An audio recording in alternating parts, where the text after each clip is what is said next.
Let's talk about this.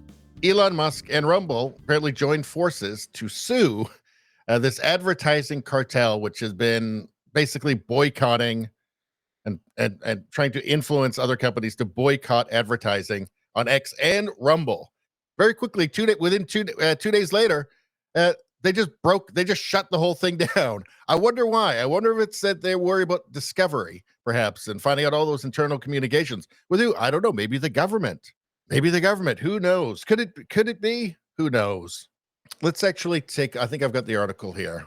48 hours, and this is from Zero Hedge. 48 hours after X and Rumble filed a lawsuit against the Global Alliance for Responsible Media Advertising Cartel and several members, the World Federation of Advertisers announced it will shutter GARM, saying in a statement reported by Business Insider that they're a not-for-profit organization with limited resources. Really? Limited resources? I think they're kind of include like giant companies.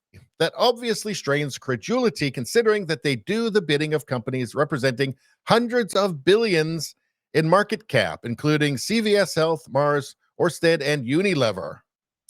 GARM, the advertising industry's censorship cartel, is shutting down. And again, do you think they're all just doing this just on their own? Or do you think there's some connection to maybe some three-letter organizations that have an interest in not having free speech, that have an interest in controlling everything that anybody can say or hear? I wonder.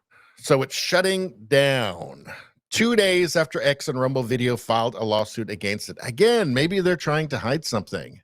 Let's see. 8 days after FFO Freedom exposed its members billions of dollars in government contracts. You knew the government was going to be involved there. The World Federation of Advertisers. The lawsuit alleges that GARM's members illegally conspired to collectively withhold billions of dollars in advertising revenue from Twitter, now known as X. The lawsuit names Unilever, Mars, CVS, and Orsted, and they shut it down. Okay.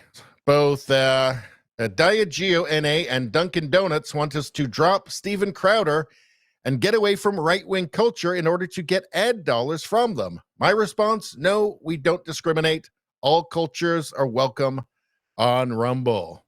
Here are the emails we received from both Inspire Brands, Dunkin' Donuts, and Diageo NA. It's all coordinated. It's all coordinated. It's an attack. It's a coordinated attack on free speech. Let's see. What did this one say? To be honest, I would be opposed to showing up on the current version of the platform. That would be Rumble. The right-wing culture of the site is too polarizing from a brand suitability standpoint today. As if there's nothing polarizing on anything else on YouTube or on Facebook. But we are open to continuing discussion as the site evolves. I'm sorry to share that because I want to help. No, you don't. You want to help them give up on their ethics, on their principles. That's what you want to do. You want to brainwash the public. That's what you want to do. The right-wing culture of the site is too polarizing from a brand suitability standpoint today. I think they don't find, like, I don't know, sex changes for kids polarizing in any way. Or like a billion, fucking communists, revolutionary communists on TikTok. They don't find that polarizing. They don't find, Antifa polarizing at all, apparently. This is all manufactured. Hey, both, your team has reached out to me before, and I've already expressed these concerns, so I'd appreciate no further contact unless the nature of the content on your platform undergoes a dramatic shift. One of my responsibilities is managing a Diageo North America's TMP process, trusted marketplace, and there is no scenario where we approve a platform that has Steven Crowder, Alex Jones, or the like. The content on your platform is non-compliant pretty much across every category we try to avoid. Yeah, but every fucking crazy commie bullshit or authoritarian leftist bullshit, they're just fine with. I don't think it's organic. I think there's three-letter agencies involved. Here's something that makes sense. If they don't want to support or promote Steven Crowder, then they shouldn't advertise on his content. Well, isn't that an easy solution?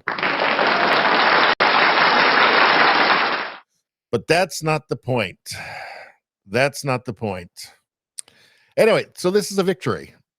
It's a victory for free speech. Of course, they're going to, regroup. Like this GARM is going to regroup into something else.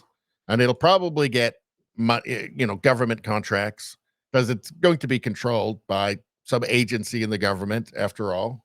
Okay, and Steven Crowder said, "This is the power that you have." And he's talking about this World Federation of Advertisers shutting down GARM, this cartel that was meant to, basically, its purpose was to destroy free speech, right?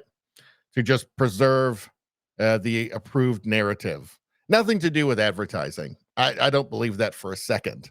Using advertising as a weapon for another goal. Nothing to do with offending their customers. I don't believe that for a moment, or market share, or any of that. But Steven Crowder said, "This is the power that you have. When you don't kowtow to the woke mob, you win."